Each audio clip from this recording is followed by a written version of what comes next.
The alarm on my wrist buzzed 3 seconds before the docking clamps on Bay 11 tore loose, and I already knew this was not going to be a quiet shift. My name is Daniel Foss, and until 6 months ago, nobody on this station knew my name at all. That was the point. I paid a station broker on Velcara Reach a handful of credits to erase my old service record, and I took the lowest paying security contract on the board. Cheapest human guard in the sector. That was me. I wanted to disappear into a job so small that nobody would ever look twice at me again. The station is called Aural Junction, a rusted trading hub floating at the edge of 3 trade lanes, run by a nervous little manager named Coraline Vey, who counted every credit twice before spending it. He hired me because I cost less than half of what any other guard species would take. He told the board it was a bargain. He had no idea what he actually bought. I was standing at the checkpoint near Bay 11 when the clamps failed. Metal screamed. Warning lights spun red across the ceiling. Freight workers scattered, shouting in 6 different languages at once. And through the breach came 3 unmarked ships, black-hulled, no station registry, moving in a formation I recognized in less than a heartbeat. That formation had a name once. We called it the Wolf Press. I had seen it before, a long time ago, on a night I try very hard not to remember. I did not run toward the noise because I was brave. I ran toward it because some part of me, the part I thought I had buried, never really stopped being ready. The first ship set down hard, sparks flying from its landing struts, and armed figures poured out before the ramp even finished lowering. They wore no uniforms, only dark gray plating with a symbol scratched crudely onto the shoulder. A broken circle. I knew that symbol too.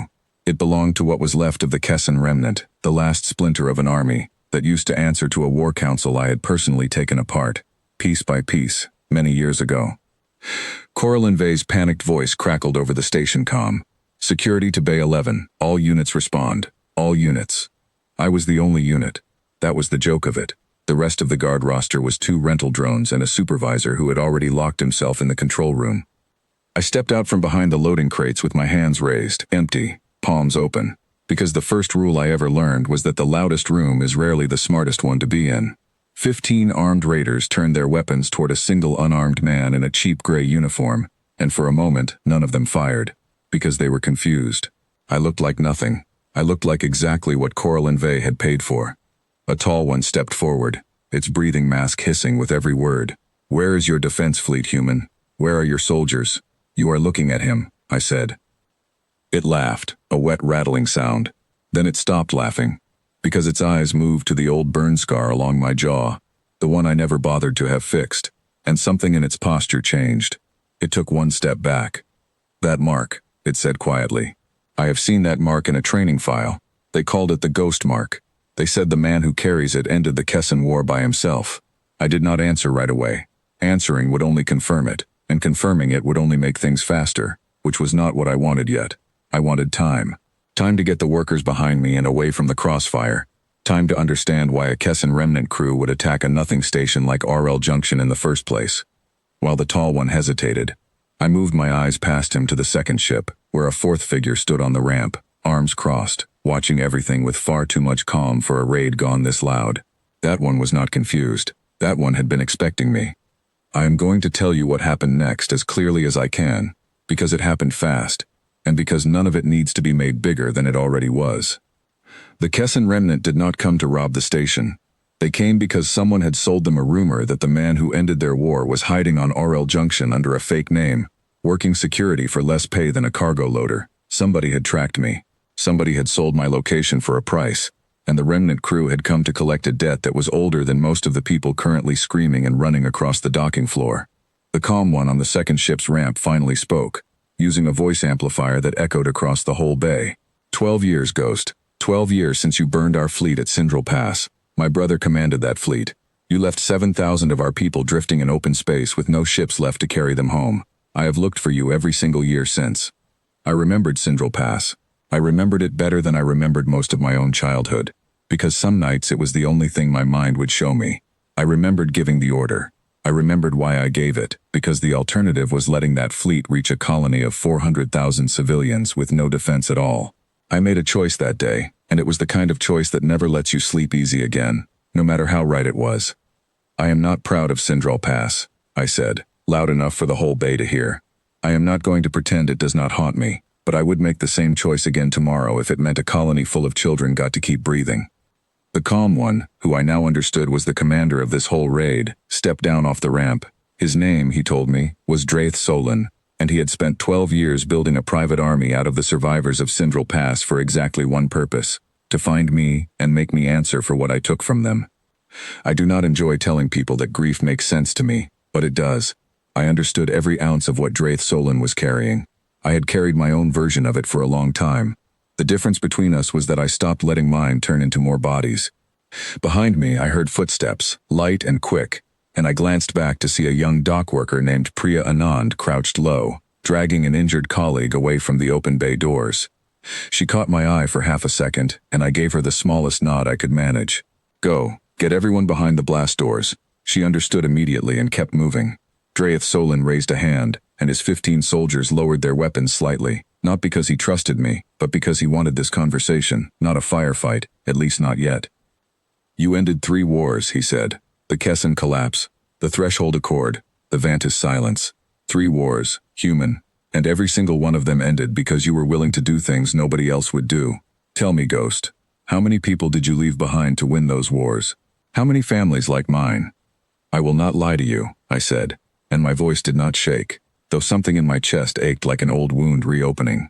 "Too many. I have counted them. I know every number by name, not just as a number. I know the number from Sindral Pass, and I know the numbers from the 2 wars before it, and I carry every single one of them with me every day. That is not something I am hiding from. That is something I live inside of." For a moment, Draith Solon said nothing.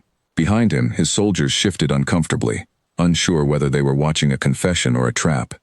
Then, he said something that surprised me. "If you carry them, prove it. Do not fight me with weapons. Fight me with the truth. Tell my crew what actually happened at Sindral Pass. Tell them why you gave that order. If you are lying to make yourself sound noble, I will know, and I will finish what I came here to do. But if you are telling the truth, then maybe, finally, we can stop." I understood then that this was never really about the station. This was a man who had spent 12 years building a weapon out of his own grief, and some small part of him, buried under all that armor and rage, was tired of carrying it. He did not want another battle. He wanted an answer he could finally live with. So I told them.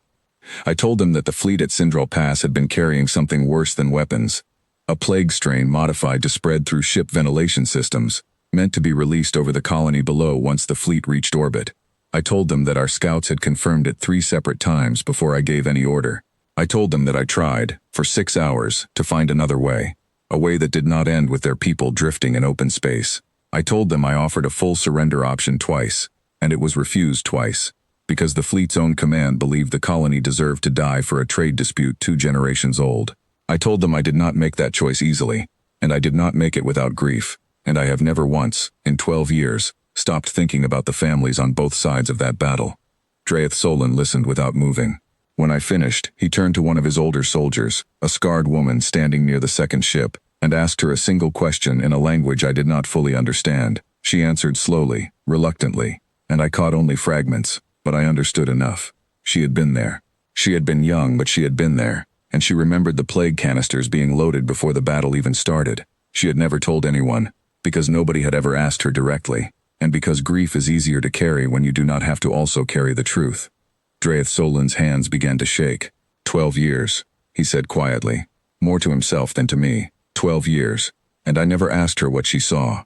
I did not press him. I did not need to win this. I only needed him to stop before more people got hurt today, on a station that had nothing to do with any of it. That was when the second breach happened. A 5th ship, one nobody in the bay had noticed approaching, dropped out of the shadow of the station's cargo ring and fired a boarding line straight into Bay 11's upper gantry. This was not part of Draith Solon's plan. His whole crew turned in surprise as armored figures rappelled down, weapons already active, and I recognized the markings instantly. These were bounty contractors, not soldiers, hired by whoever sold my location in the first place, arriving to collect a second payday by capturing me alive and selling me to someone even worse than the Kessin remnant. Draith Solon looked at me, and for the first time since he stepped off that ramp, his expression was not hatred.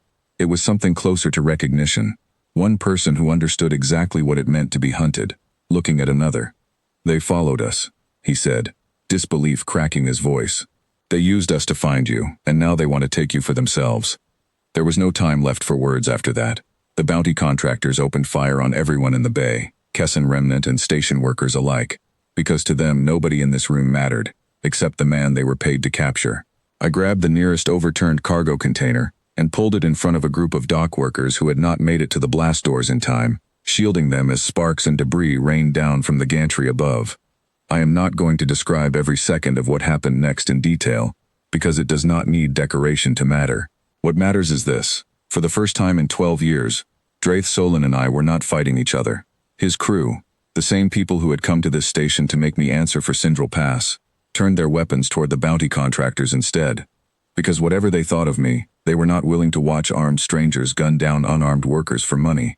I moved fast, faster than Corlin Vey or anyone on this station had ever seen a human move, using the layout of Bay 11 the way I once used the layout of 100 battlefields, guiding people toward cover, cutting off lines of fire, disabling 2 of the contractors' weapon systems using nothing but a maintenance tool I grabbed from a supply cart. I was not trying to win a fight. I was trying to end one as quickly and as safely as possible for everyone still standing in that bay who had never asked to be part of any of this. Priya Anand, the young dock worker, proved braver than her job description required. She crawled along the gantry's lower support and manually triggered the emergency bulkhead controls, sealing off the section where most of the contractors had landed, cutting their formation in half and buying us precious seconds. I would learn later that she had never done anything like that before in her life. She simply saw what needed to happen and did it. Within a few minutes, the lead bounty contractor realized the numbers had turned against him, that he was now facing both a hardened Kessin remnant crew and a man whose reputation alone had made 3 separate wars end early. He gave the order to retreat, and his remaining people scrambled back up the boarding lines toward their ship, disappearing into the black of open space before station defense turrets, finally activated by a very shaken Corlin Vey, could lock onto them. The bay went quiet except for alarms and the sound of people breathing hard, some in relief, some in shock. Draith Solon stood in the middle of it all, looking down at his own hands as if he did not fully recognize them. Around him, his soldiers lowered their weapons completely for the first time since they had landed. I never expected to save your people today, I told him honestly, and I do not expect you to forgive me for Sindral Pass. That is not something I am asking for. He looked up at me, and there was exhaustion in his eyes that went far deeper than the last hour. 12 years, he said again. I built an army out of grief, and today grief almost got everyone in this station killed, including the people I claimed I was protecting. He paused, glancing toward the scarred woman who had told the truth about the plague canisters. Maybe it is time I asked more questions instead of collecting more weapons. He did not thank me. I did not expect him to, but he ordered his crew back onto their ships, and before he left, he stopped in front of me one final time. If you ever need someone to remember what a war actually costs, he said, you will know where to find people who understand. That is the only peace I can offer you today. It was enough. It was more than I expected walking into that bay less than an hour earlier. After the ships left, the station slowly came back to life. Repair crews swarmed the broken clamps. Medical teams moved through the bay checking on the injured. Corlin Vey finally unlocked the control room and came rushing down to the docking floor, pale and stammering, staring at me like he was seeing me for the very first time. You are him, he said, voice shaking. The file that just came through station security. It matched your face to a decommissioned military record. 3 wars. You ended 3 wars. And I hired you because you were the cheapest guard on the list. I did not correct him. There was no need to make this bigger than it already was. I simply told him that I took this job because I wanted a quiet life, and that the last thing I ever wanted was for anyone here to get hurt because of who I used to be. Corlin Vey looked around at the damaged bay, at the workers helping each other to their feet, at Priya Anand still catching her breath near the sealed bulkhead she had triggered with her own hands, and he said something that surprised me. Whatever we were paying you, he said, it was not enough. It was never going to be enough. But I think, for the first time since I took this job, I finally understand why the aliens on the Trade Council always said humans were dangerous to underestimate. I told him the truth. Most days, I am just a tired man who wants to get through his shift without anyone finding out what I used to carry. Today was not most days. But tomorrow, if the station will still have me, I would like it to go back to being quiet again. He nodded slowly, and for the first time since I had met him, he did not look at me like a cheap line item on a budget sheet. He looked at me like a person. That night, after the repair crews finished sealing Bay 11 and the last of the emergency lights switched back to their normal color, I walked the perimeter of the station one final time before my shift ended.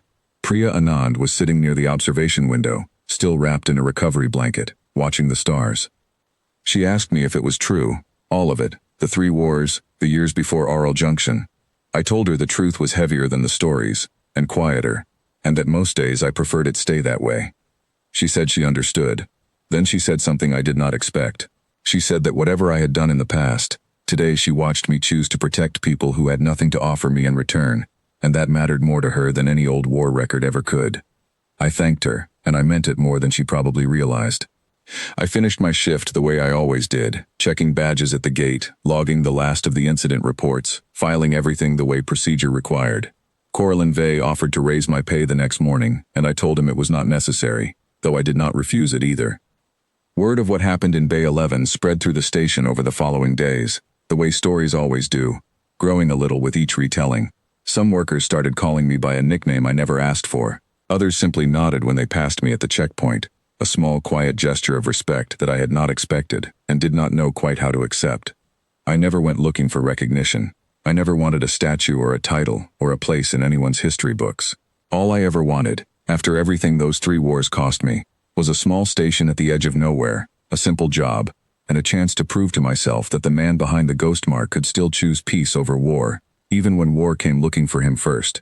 They hired the cheapest human guard on the list because nobody thought a bargain hire would matter. What they never understood, until the day the wolf press formation dropped out of the dark, was that the cheapest price tag in the room was standing in front of the very man who had once decided how 3 wars would end, and who had walked away from every single one of them, still choosing, every single day since, to be gentle with whatever was left of the galaxy around him.